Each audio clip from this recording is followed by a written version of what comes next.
En in de studio hebben we nou Meenthof van Uithontem. Want ja, het is 20 jaar geleden dat het dorp een archief opstaat is van foto's. Waarom is dat ooit begonnen? Ja, nou ja, zoals mijn hele protte oren dingen, dat gebeurt gewoon op een gegeven moment toevallig. We zitten met een groepje mensen bij elkaar. En toen zitten we te praten over hoe jammer dat het eigenlijk is dat de foto's die wat vertellen over het dorp en de historie, dat die, zodra het mensen verhuizen, dat die uit het dorp gaan. En ja, toen hebben we eigenlijk zo'n soort digitaal fotoarchief gemaakt. Waarbij wij de foto's van de mensen hebben lenen, even digitaliseren en dan krijgen we weer om. En dan gaan wij een fotoarchief waar toch de foto's eigenlijk toch in het dorp blijven.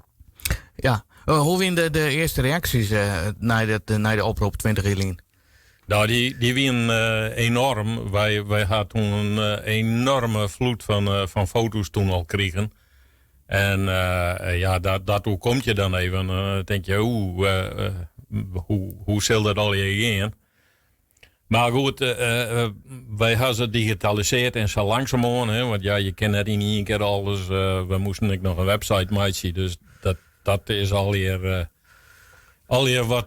wat in de tijd is dat gingen. En in de tussentijd hebben we eigenlijk ook nog wat andere dingen dingen. Zoals het wat al boeken uitgebracht. Hoe is het dorpen. Maar ik de verhaal, net alleen de foto's, maar ik de verhaal. Want die leefde natuurlijk ook in het dorp. En toen is uiteindelijk de eerste website in de loop gegaan. En na een koftie toen bleek gewoon dat doorheen we zien de grenzen van die website. Want ja, daar hingen we net gedacht dat er zelf wel komen zo. Ja. Dat toen hebben we een bedrijf in de arm die het voor u een website maken had. En daar ben we nu inmiddels 20 jaar later hebben we de 5000 foto's grens eigenlijk passeerd. En ja, ik vind dat eigenlijk als je zorgt naar de omvang van de dorpen, dan is dat natuurlijk een hele prestatie. Want we hebben maar iets van zo'n 124 inwoners. Dus ja, dat is op zich, is dat natuurlijk 4000 foto's. Dat is een hele protte. Ja, een heel soort. In 20 jaar heel wat foto's. Wat is de grootste categorie van die foto's? Als je op de website zegt. Is die in categorieën opdeeld? Ja, het is in het zien een halvetal categorieën indeelt. Ik denk dat de grootste is de dorpsgezichten zat bij die nemen. En dat zijn de foto's als je zoekt op een website. Dan zit onder dorpsgezichten, als je die aanklikt per dorp. Dan kom je bij de stritten. En bij elke strit, daar zijn foto's van alle huizen die er in die stritten voorkomen. En ja, ik denk dat zo langzamerhand dat wij elke wending die wij nou in onze fjouwer dorpen hebben, wel minimaal één keer op een foto hebben. Ja, en er zijn natuurlijk ook wel wenningen verdwenen en personen uit het dorp. Ja. Had Hontem of de oren haar dorpen echt nog echte dorpsfiguur nou? Wat die nou echt, weet je zegt van nou dat is een dorpsfiguur. Ja, ik denk dat elk dorp die wel had. Misschien zie de meesten mij ik wel als een dorpsfiguur. Ik weet het niet. Maar ik denk dat elk dorp wel linien of echte dorpsfiguren had. Ja, dat denk ik wel. Ja. Ja, de verhalen hoor je terug foto's wat levend. Ja. Dan had je jongen vanwege dat jubileum nog een speciale jongen. Ja, omdat wij in feite 20 jaar bestaan. En omdat wij vonden dat we die 5000 grens van foto's dat we die passeerd zijn. Vonden wij eigenlijk wel genoeg aanleiding om een feestje te organiseren. En dat staat een beetje in teken van, zat het vroeger weer, zat we meestal vroeger leven en zat de meestal no leven. En dan zetten we de jongen eigenlijk indeelt in drie gedeelten. De eerste deel, dat is komen een aantal gastsprekers Die krijgen in hooguit 4 minuten de tijd om wat te vertellen over hoe zij het leven beleefd hebben in uw dorpen. En het tweede gedeelte, dat bestaat uit hele korte filmpjes van zoals wij vroeger leven en zoals we nu in feite in Hontem en de Oorendwarpen leven. En dan zie je soms dat het heel verschillend is, maar soms kom je tot de conclusie dat er eigenlijk meer verloren is in die jaren. Nee, want het bloot een mooie lied, waarom ik mijn hechte minskip lik het me. Ja, half jaar. We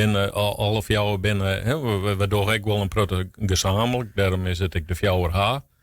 Bij elk dorp had ik wel zijn eigen karakter.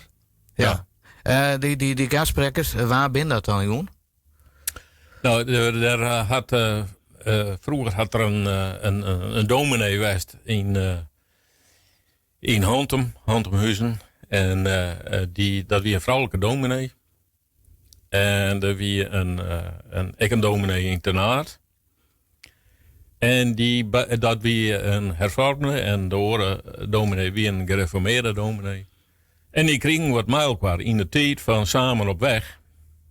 En die komen jong wat vertellen over hoe zij het beleven hebben in uw fjouwer Haardwarpen. Ja.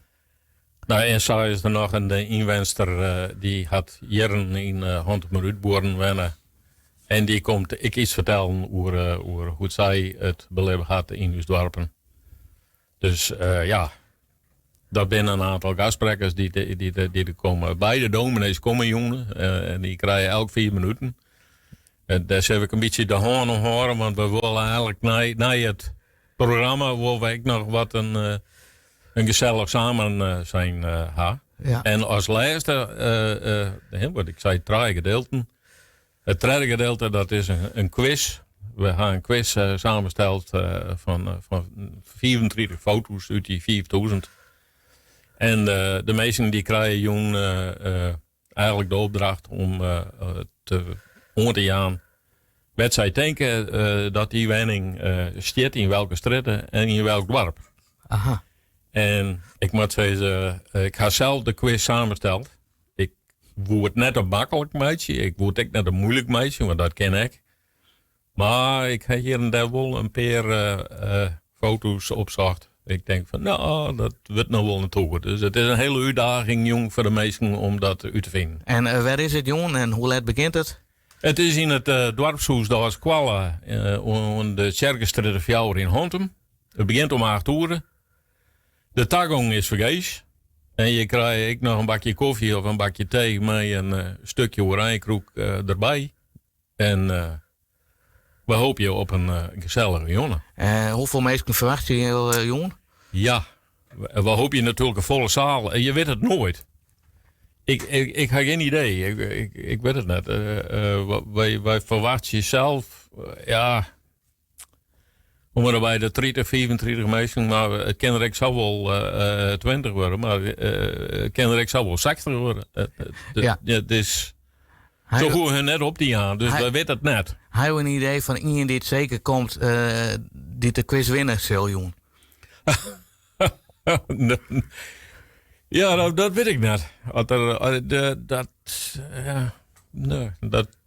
Dat kan wel eens moeilijk worden, denk ik. Oké. Ja. Nou, ik zou zeggen, jongen, een mooi feestje in de Hoortskwal in Hontem. Ja.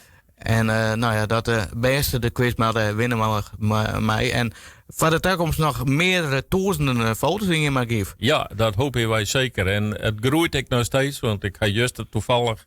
Ik naar aanleiding natuurlijk van de advertenties kreeg ik nou weer een telefoontje van een man en die had nou weer foto's gebracht. Dus ik doe het erbij. Het gaat net zo snel meer als in het begin, maar je doet erbij. Echt nog groeit het nog steeds. Ja. Dank u wel, meneer het half uit Hontem van de Fjouwer Haardwarpen.